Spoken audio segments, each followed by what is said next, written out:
Salut à tous, j'espère que vous allez bien. Aujourd'hui, je voulais qu'on parle de téléperformance parce que je vois beaucoup de détracteurs sur téléperformance, mais néanmoins, je comprends pas trop pourquoi. Alors effectivement, le cours s'est effondré parce qu'il y a eu des scandales sur, je crois, le traitement des employés. Néanmoins, quelle grande entreprise n'a pas eu de scandale? Et surtout, bah, les fondamentaux, c'est ce qu'on va voir ensemble, les fondamentaux de téléperformance, c'est juste du solide. Alors effectivement, on voit que le cours, il a été massacré, hein. On voit que effectivement au plus haut, on était à 366 et que là, on passe à 150, 151. Ok. Mais pour autant, ça reste une entreprise avec des fondamentaux qui sont présents, quoi. Avec un rendement de 2,54, ça on peut penser que ça va augmenter dans le temps. Une croissance du dividende sur 50-20%. Donc on va rappeler ce que fait l'entreprise. Téléperformance avec filiale fournit des gestions de l'expérience client dans le monde entier. Il offre des services d'expérience clients qui comprennent le service à la clientèle, le support technique, les ventes, les médias sociaux, le chat, les comptes clients et les services d'interprétation et de traduction.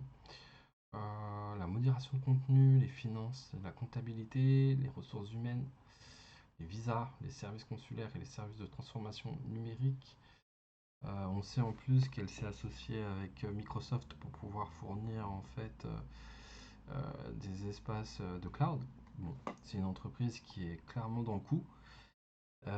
Et aujourd'hui, bah, c'est un petit peu l'entreprise qui prend parce qu'elle est au top, tout simplement. Donc aujourd'hui, on voit on est à 3,85 € de dividendes versés une fois par an, en augmentation croissant et constant depuis plus de 30 ans.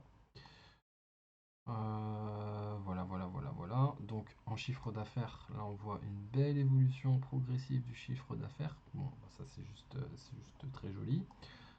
Ensuite, qu'est-ce qu'on peut voir? On va s'attarder hein, sur les choses qui sont importantes, hein, pas sur les choses, enfin les choses qui sont les plus importantes. Après, je suis pas un expert, je suis juste un passionné de bourse. Donc, lisez vos rapports financiers. N'écoutez pas forcément ce que tous les gens vous disent. Mais bon, là, compte tenu de ce qu'on dit sur Téléperformance, il y a beaucoup de gens qui devraient essayer de. Ben, moi, je recommande de lire des livres sur la bourse pour essayer d'améliorer son niveau. Les marges opérationnelles, sachant que toutes les entreprises ne s'analysent pas de la même façon. Mais là, sur Téléperformance, néanmoins, on a des super marges opérationnelles très constantes en progression, au moins jusqu'à 2019. En 2020, avec la pandémie, un petit creux, mais néanmoins 2021, 2022, bon, c'est très solide tout ça. Les marges nettes, les marges sont là, c'est une entreprise qui fait du cash. Et moi, ce que je vais regarder, ce qui est important après, c'est la dette. On se rend compte que la dette, bah, elle est pas énorme, elle est présente, mais pas énorme.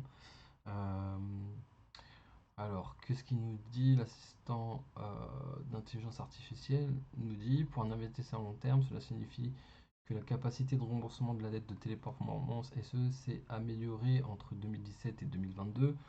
L'entreprise semble être dans une position financière de plus en plus solide au fil des ans.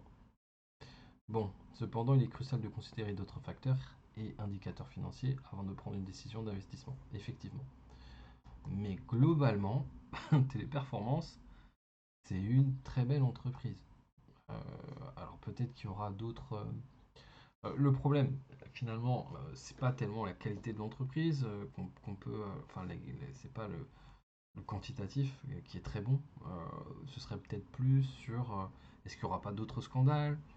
C'est plus ça hein, sur lequel on peut avoir des doutes sur telle performance. Mais sinon, ça reste une superbe entreprise. Alors, je suis pas conseiller en investissement, mais néanmoins, moi j'ai pris quelques positions. Je pense que c'est possible que ça descende un peu plus bas que 150 euros.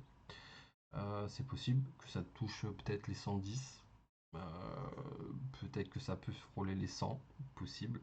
Mais moi, je vois d'ici 2024 une reprise et ensuite une réaugmentation du cours. Parce qu'il n'y a aucune raison pour que Teleperformance fasse comme Orpea, ça n'a rien à voir.